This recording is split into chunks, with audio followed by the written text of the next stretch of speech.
Welcome back to using Twitter in the classroom. In this video, I'd like to show you a few things. First, I'd like to show you how to add your profile picture.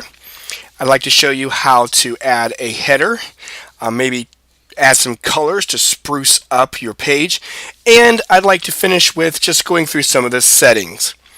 So to start, you'll notice that I am in a different Twitter page than I was the last time we were here. This is my teacher Twitter page, and so it is very well populated. So you'll see I have 439 tweets, 76 that I follow, and 131 followers. So very modest, not a ton of followers. I haven't been really using it for that long. I've had an account for a while, but it's been in the last probably year that I have really tried to tweet on a regular basis. So you'll notice that will grow and grow and grow. So what you see here in the middle before we get started is the things that I follow. And so, I'll look through here and I get actually a lot of great ideas and learn a lot of neat things. But we'll talk more about that in a later video. So let's start by adding our profile picture. So right now, I'm in my home. You can see the line under here. And you see my red color because I am a Spartan, and Spartans are red. At least our Spartans are red. And you'll see my picture here with little S that I made. So I just did that on probably Photoshop Elements or one of the other programs that I have. Maybe it was GIMP or it might have been Google Drawing. Anyway, to get to this, if I click on this picture, I clicked twice, sorry about that. If I click on this picture, it brings me to this page here. Now, I can click Edit Profile, and you're going to find I can either change my profile picture or I can change my header photo. So, I click on this. I'm going to upload a photo. Here's my photo. It's the same exact one. I could apply. I'm just going to hit cancel because it's the same exact photo. So there it is. Notice it's a square, and try not to make your photo too large because I'm doing it again because if it is, this is the very small, so I can make this bigger. If it's too large, it may not fit into the square like it does here. Okay, you can kind of reposition it, or if it's really small, you can make it bigger. Okay, so that's adding your profile picture. That's what people will see when you tweet. So if you look where my arrow is, right here, this is what they'll see as your profile picture. Moving on to the header. This is this large section at the top. Mine is currently red because that's the red that I made it. I'm going to click on Add a Header. And I went to the internet and found a photo. So I'm going to put this up there for now. I'm not sure if I'll leave it there or not. Once again, you can, make it bigger or smaller. I'm going to leave it like it is. This is supposed to be, here's Steve leading some students. And I'm going to apply that and let it work. And there it is. My header was published successfully. So I now have myself a profile picture and a header. So that's cool. When people come to my page, this is what they will see. Before we get out of this, our profile, notice I can change the name. I cannot change my Twitter handle. You can actually change that in settings. I'll show you that in a minute. I can put my short little blurb. So you'll see that I'm a computer and tech robotics teacher, a lover of gadgets, and all-around geek, presenter, mentor, and tech integrator. I'm not putting my location just because I just don't think that's that important. If you want to put where you're at, like maybe I'll just put Ohio, USA, because I do live in Ohio. Here is my blog, and I can change my theme color. So I actually changed it to this. So I can click and I can actually put in more specific color. I'm not going to add my birthday. And so I'm just going to save that. So that was really quick. If that was too quick, just click the rewind and go on back, and you'll see it's not hard at all to edit your header, your profile picture, and then your little information on your page.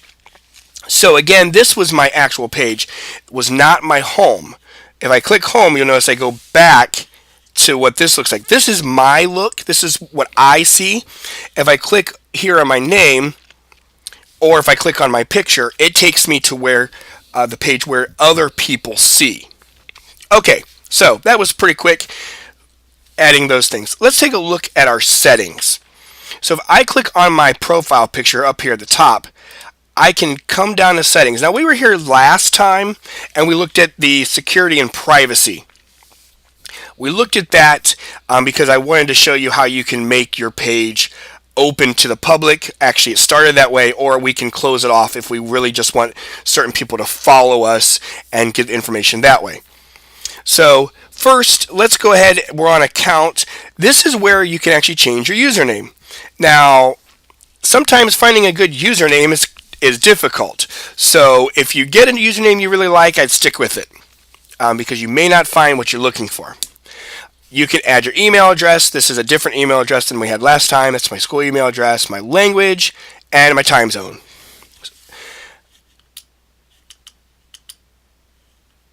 Sorry about the zooming in there. My country. The video autoplay. The videos will automatically play my timeline, so you can change that stuff if you want. If you want to deactivate your account, it's down here. It takes 30 days before it actually deletes all the way. We went to security and privacy last time, so you can go through and check any of those settings that you want once again. My password, if I want to change my password, it's there. If we're having credit cards or something, if we're using Twitter to pay for things, I'm skipping that. Order history, I'm skipping that. My mobile number, I do not have my number on here, and yet I still use the Twitter app on my phone. So if you set this up on your computer, you do not need this when you set up your phone. Just install the app. I might put a video up on how to use your phone to use Twitter later, but I just installed the app and I put in my Twitter account, the Twitter handle, TechLane, and I put my password, and it was just fine. Email notifications. If you're really using this a lot, you may not need to notify you. I want to know because there are certain people that I set up notifications for, like the principal. So if he tweets something out, I know about it, just in case I haven't checked Twitter in a couple days. So you can actually uncheck these, but I have it checked to email me when someone likes my tweets. I mentioned in a tweet. My tweets are retweeted. I mentioned in a tweet that's retweeted, and so on. You can read through this. So basically, I have this all checked for emailing me. That's just, I believe they're all on when you first get set up, and if you can decide how much you want to be emailed and how much you don't. Honestly, I don't get a ton of emails except for when people are retweeting or liking or following me. I'm going to continue on. Find friends. If you really want to find friends, you can look through your contact lists and things like that. As I said in the first video, I skip this because this is my professional Twitter account, so I want to go and find just what fits my educational purposes. Muted accounts. I don't have any of these. Blocked accounts. These are people that I've blocked because for one reason or other, they posted something I didn't like, and so I blocked them. The design. If you want a pre-made design, then you can pick one of those. I actually have a different background image. Remember, I showed you just a minute ago, I have my background picture. So that's what it shows up here. And then I can change my background color, my theme color. So if you want it to be certain colors around the sides and whatnot, then you can change that here. It's kind of cool. Apps. Apps that you want to connect with your Twitter. So you can actually set it up to where Twitter can connect with Facebook. So for example, if I tweet something out, it will automatically send it to my Facebook page. Or if I automatically send something out, it will go to this or to go to that.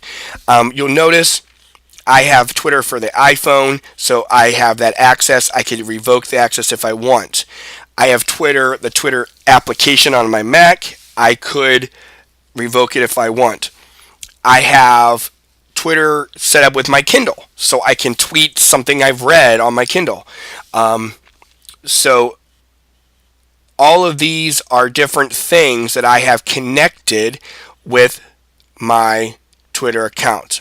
Okay. I have a Hootsuite, which is kind of neat if you have multiple accounts you're trying to tweet out to, because it lets you pick and choose. So you'll see I have a lot of different accesses there set up. Widgets, I don't have any widgets set up. And my Twitter data, this contains personal information, so type in your password. See if I get it right on the first try. Hey, I did. So, I can add my phone again. Here are my device histories, so you can see that it's been a while since I've got on Twitter on my iPad or on my computer. But my phone is, it says my phone is really a long time ago, but actually it was activated on those days. I apologize, I'm not reading it accurately. So, here's all my login history, so you see, look at all those things I've logged in. Okay, so those are the settings over here. I went through those again really quick, just like I did the pictures and your profile information. But again, rewind if you need to, and go back through it. Most of the settings you won't change, but I wanted you to know it was there in case you decide that you wanted to make a change. So I'm going to go back to my home, and basically that is setting up and kind of making your page a little more customized to your content or to your school colors, however you want to set it up. So in future lessons on Twitter, we'll look at what how we retweet, how we like those types of things in our feed, and we'll also look at searching for hashtags. That helps us find content as well. Until then, again, Twitter for the classroom.